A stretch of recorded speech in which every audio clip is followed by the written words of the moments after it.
The White House today, President Trump ending the Obama-era endangerment finding, a regulatory program designed to cut emissions of over-the-road vehicles.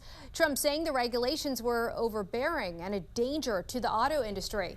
The National News Desk, Jeff Harris, joins us. And Jeff, EPA Administrator Lee Zeldin characterizing this move as the, quote, single largest deregulatory action in U.S. history.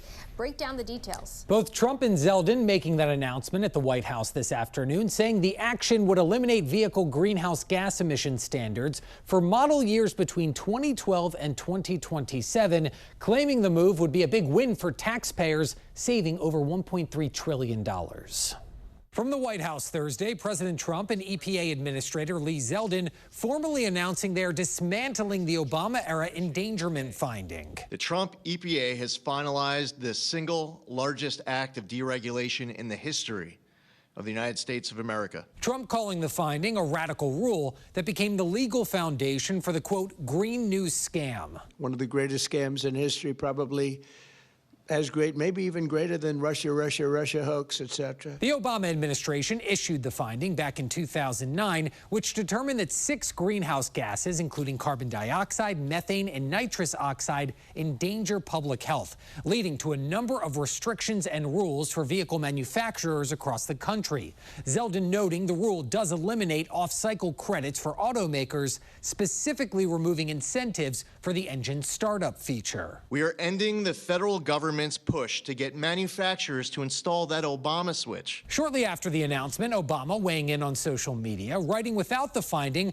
will be, quote, less safe, less healthy, and less able to fight climate change. Also, the fossil fuel industry can make even more money. Multiple environmental groups also speaking out. Earth Justice confirming they will pursue litigation, and California Governor Gavin Newsom posting on X, California will, quote, fight this lawless action in court. But Trump pushing back, saying the move will end up helping Americans. This action will save American consumers trillions of dollars. Now, former Trump EPA Chief of Staff Mandy Gunasekara telling the National News Desk the $1.3 trillion Trump mentioned are regulatory savings directly related to this rule. $1.1 trillion from getting rid of these regulations and the cost they leave on vehicles, and the remaining $0.2 eliminating the crediting system like the start-stop feature. If you break that down by the number of vehicles that are out there, that breaks down to $2,400 per vehicle.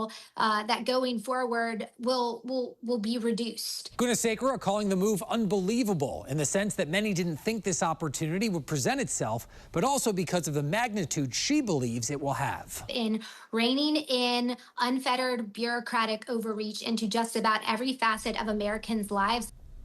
Now, experts say the legal challenges from this move could ultimately make its way all the way up to the Supreme Court. But if the Trump administration's repeal is upheld, it's likely no future EPA will be able to regulate carbon dioxide emissions. Reporting for the National News Desk, I'm Jeff Harris.